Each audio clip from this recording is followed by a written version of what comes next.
Hello, welcome to the Lone Show. I'm your host, John May Lone. In this episode, no regulars, because reasons, as always. As for our guest, he's from Pennsylvania in the United States. He is a physician, an author, a writer, investing in politics. He's also an entrepreneur, CEO and founder of 3 companies, and possibly a lot more. Ladies and gentlemen, I'll give you Ketan Desai. Hello, everyone. Hello. So, how's life? Life is great. It's, as the Chinese expression goes, may you live in interesting times. And I think we're going to be living in very interesting times. Yes, very true. Is there anything you're currently working on or up to recently? So in my businesses, I have, like you mentioned, 3 companies. So I have a cosmetics company that I'm trying to sell, and I have a biotech company that I'm getting funding for. So that keeps my daily life hopping pretty much. And then because I'm in the business of funding and raising money and selling, I keep an eye on the economy a lot. And with Trump coming in power, and I'm not saying I'm pro-Trump or anti-Trump, I'm just pointing out what the effect is going to be on the economy and markets. Interesting. What was life for you growing up? I grew up in India, and my father was in the Air Force.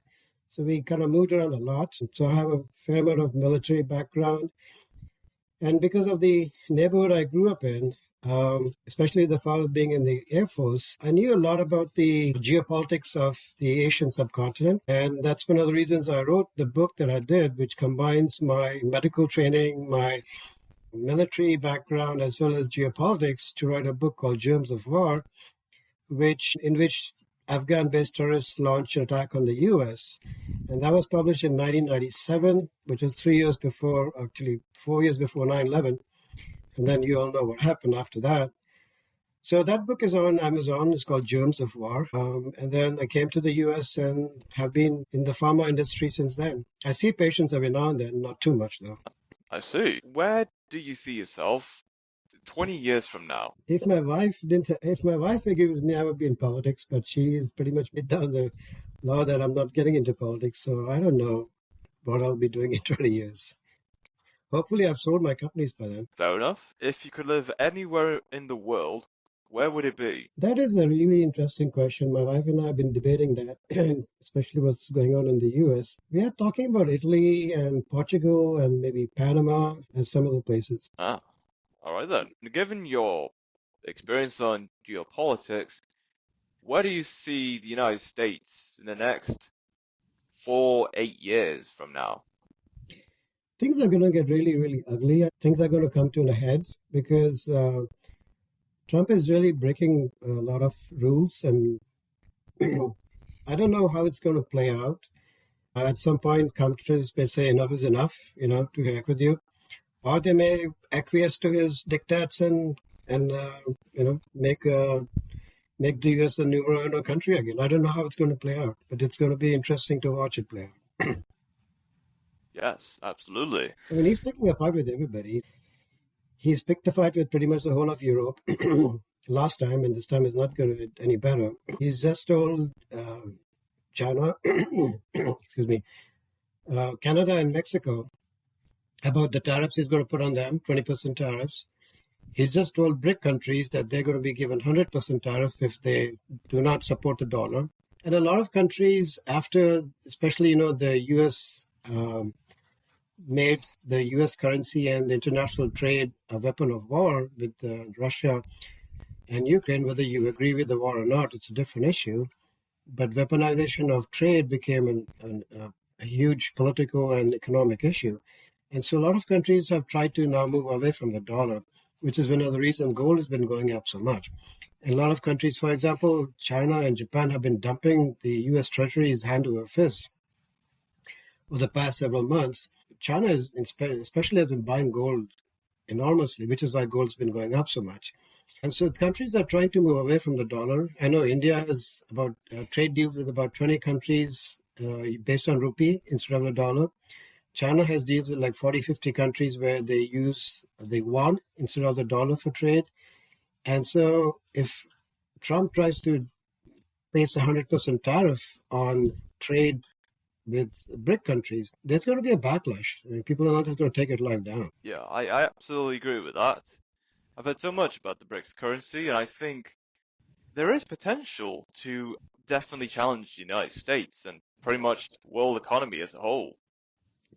Yeah, so BRICS is growing really fast, and there's something like 80 countries that want to join BRICS. And BRICS has been slow in accepting new countries. It just accepted, I think, Egypt and a few other countries, Iran and etc., Saudi Arabia, and it's growing. Most of the BRIC countries are growing as opposed to Europe, where, as you know, European countries are stagnating.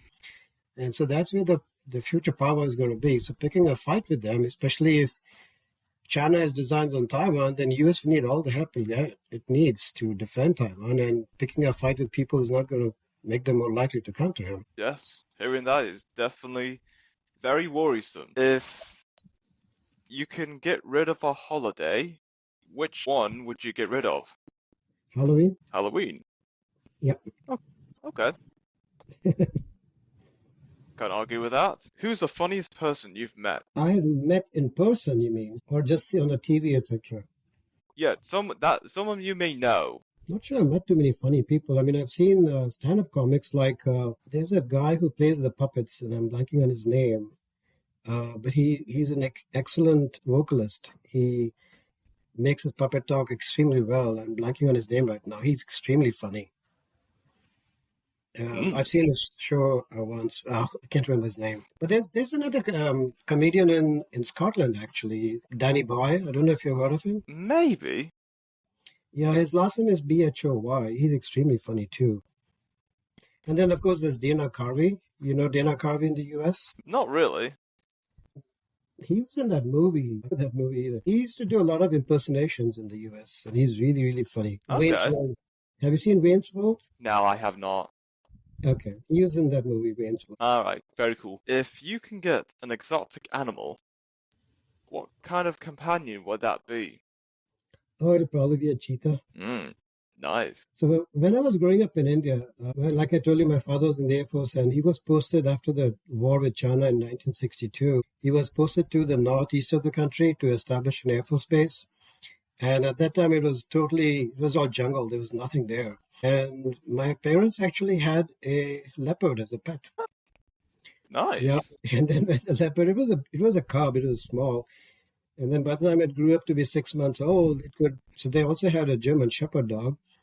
And the cheetah would just whack the German Shepherd dog around so easily. They had to give it away. Not the dog, the leopard.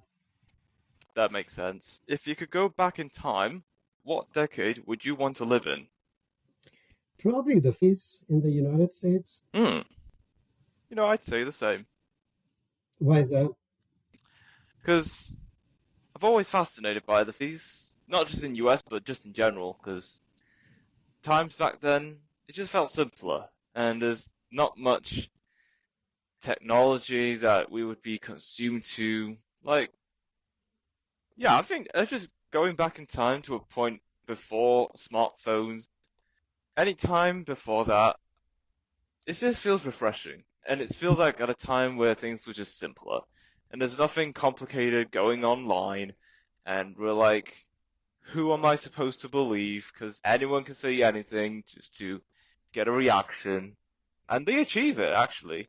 However, yeah. And one other reason I like the 50s is that the music was better in the 50s. Oh, yeah. And 60s, far better than what it's now. Yes, definitely that too. I'd rather listen to music from the 70s, 60s, possibly 80s, than music today, because it's just repetitive and bland. And also, the mindset for the music industry is about which artist has the biggest following, and not artist that has the talent to be an artist to begin with. Right. So even though some of them have excellent voice ranges, like Mariah Carey has I think 4.5 octave voice range, which is quite a bit. But I can't think of a single song of hers that I like. And the same thing with Taylor Swift. I can't think of a single song of hers that I like. Fair enough. It's all about what's on the outside. Can you get enough fans? Music back in the day, there's always a priority of talent. And if you have the talent, you're going to get far. But now, it's about metrics and superficial metrics. Yeah, it's become a song and dance show instead of song. So it's all about, optics and the gala they put up and the show. It's a show. It's not a song anymore. Yeah, so true. What would you do if you found out you won the lottery? Since I never played the lottery, I don't know what I would do with that. Probably put it into some scientific use, Nice. probably for inventing some medicine or something that's useful for the people. Not gene therapy. More practical use than that. Yeah, that's true. If your life was a meal, what kind of meal would it be? Chicken biryani. Neat. Chicken biryani. Nice. That's pretty cool. Have you had chicken biryani? No, I never heard of it. It sounds very interesting. You're in England, right? Yes, I am. It's the pretty typical Indian food. Okay, so I can go to a nearby Indian restaurant and I can get that there? Yeah, just ask for chicken biryani. That's B-I. Okay, I will make a note of that next time I go to an Indian restaurant. What kind of music do you often listen to? Oh, my favorite is Pink Floyd, Sweet. followed by The Doors and a few other songs like that. But Pink Floyd is by far the favorite. That's nice. I'm into classical music and maybe a bit of synth pop, the classic 70s, 80s kind of music. Yeah, Yeah, just that kind of music in general I like. yeah, I like classical too. Like Beethoven's Fifth, Mozart 40, Ravel's Bolero. And then one of the great things is when you were growing up, you watch his cartoons and Bugs Bunny and stuff like that. They had a lot of classical music in there. So like the marriage of Figaro and the barber of Seville and all that stuff was there. So I like those too. Yeah, me too. If you were hosting a dinner party and you could invite 5 guests who are either dead or alive, who would you invite? So it would include the Buddha, would include Niels Bohr. You know who Niels Bohr is, right? Maybe. He was in a way, he was the father of quantum physics. Yeah. And then I probably would invite Leonardo da Vinci. Yes, that makes sense. And then maybe Sir Arthur Conan Doyle. Cool. And then maybe Beethoven. Yes, of course. Is that it? That's it. That's 5. Great. Pretty good. If your mind was an island, what would it look like? Or it would be a tropical island. Yeah, I'd say the same. If you could choose between skydiving, bungee jumping, or scuba diving, which one would you choose? Nice. Well, with scuba, you can take your time. I mean, you can spend a couple hours and look at the corals and fishes and all. It's not hurried. Bungee is just too hurried. I never do that. And I have done skydiving. Again, it's in like 10 minutes, it's all over. It's a bit too fast. Yeah, that's true. Enjoy the moment while it lasts.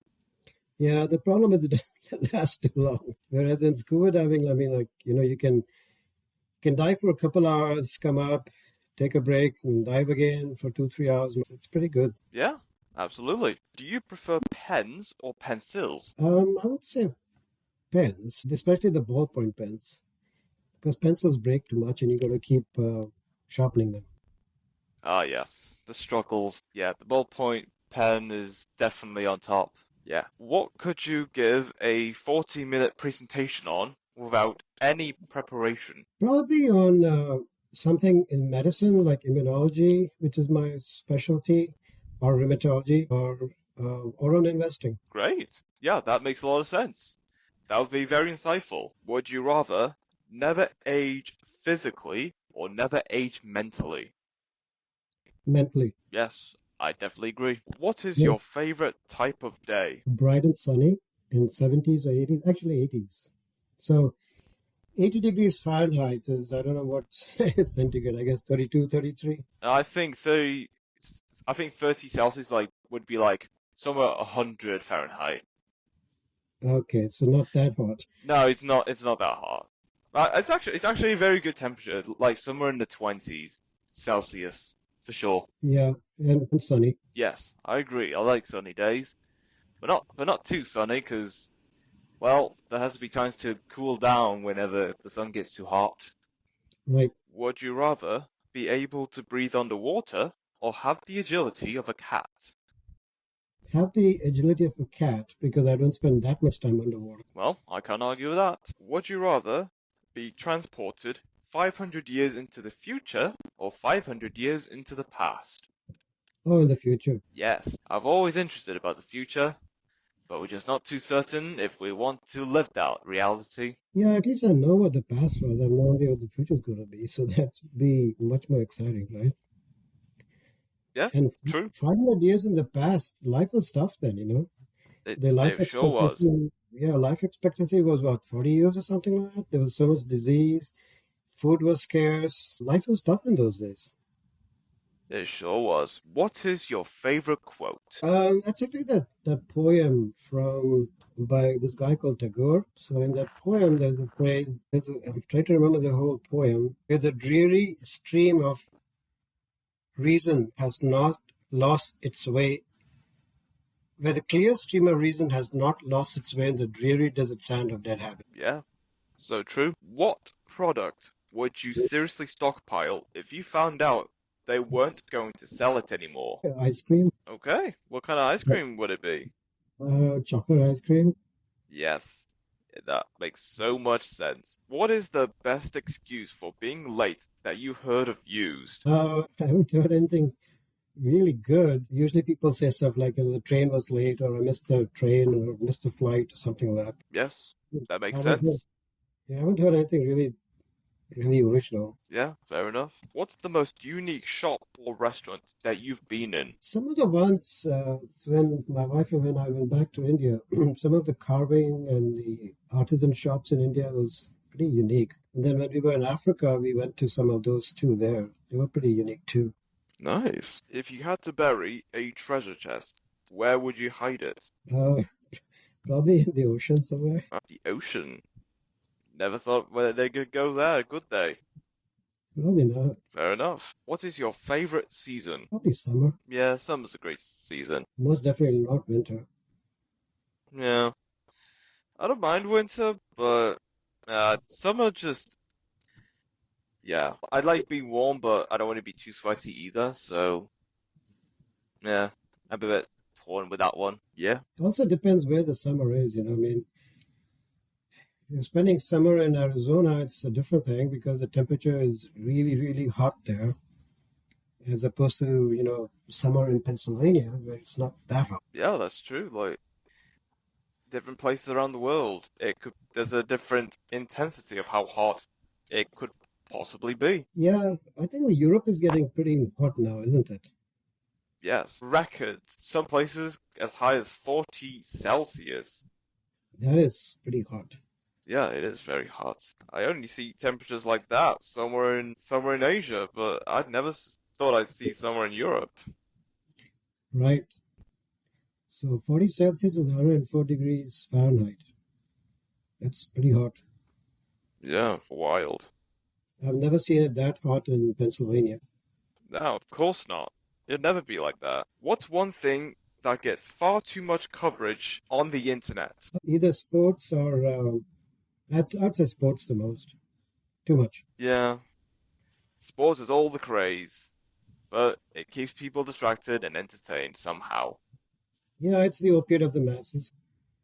Indeed. What is your favorite life hack? Don't think I have one. Okay, understandable. If you're going to sail around the world, what's the name of your boat? Surrender. Hmm, okay. Pretty cool. What's the longest trip you've been on? I think to Australia, that was the longest one. Either to Australia or Singapore. Yeah, that was from the west coast, from the east coast to the west coast is 5 hours, and then from there it was another 16 hours or so. Nice, nice. And out of the jobs and opportunities you have done so far, which one do you enjoy doing most? My consulting company? Yeah, fair enough. Are there any jobs or opportunities you haven't done yet that you would like to do someday? Not really. I'm pretty content with what I Fair enough. You achieved so much in your life, so why else? have. What food you never eaten but would like to try? Don't think there is anything like that. Pretty much tried all the cuisines that I wanted to. Okay. Have you met anyone famous? In person, not really. I once bumped into an actor in France, but that I don't think that counts. I bumped into him in the elevator. Understandable. What app can you not believe someone hasn't made yet? An app to predict the weather accurately. Now that's actually very useful. Yeah, I know. Accurately, not just predict the weather, but accurately. Yes, that would be useful. But there are things that are just too good to be true. But who knows? Maybe something like that could happen in the next few years. Yeah. Would you rather never use social media again or not watch another movie or TV show again? Or social media. Actually, I'd go with social media as well, because although it is useful to stay up to date what goes on in the world, if you scroll on social media for far too long, it becomes some kind of addiction. Like you can't stop scrolling. You're just glued to your phone, looking at videos that it's just gonna fill your head with mushiness and whatnots. Yeah. What's the largest thing you have ever seen? A whale. A whale. Yeah, we went whale watching off the coast of the US, and pretty amazing creatures, I'll tell you that. Oh yes, they sure are. Alright, and that is all we have for this episode. It's great having you on, Ketan, talking about the world of geopolitics, the impacts of Donald Trump, and a lot of other things. It's been great. Thank you. Glad to be here. Me too. And until next time, stay tuned for more.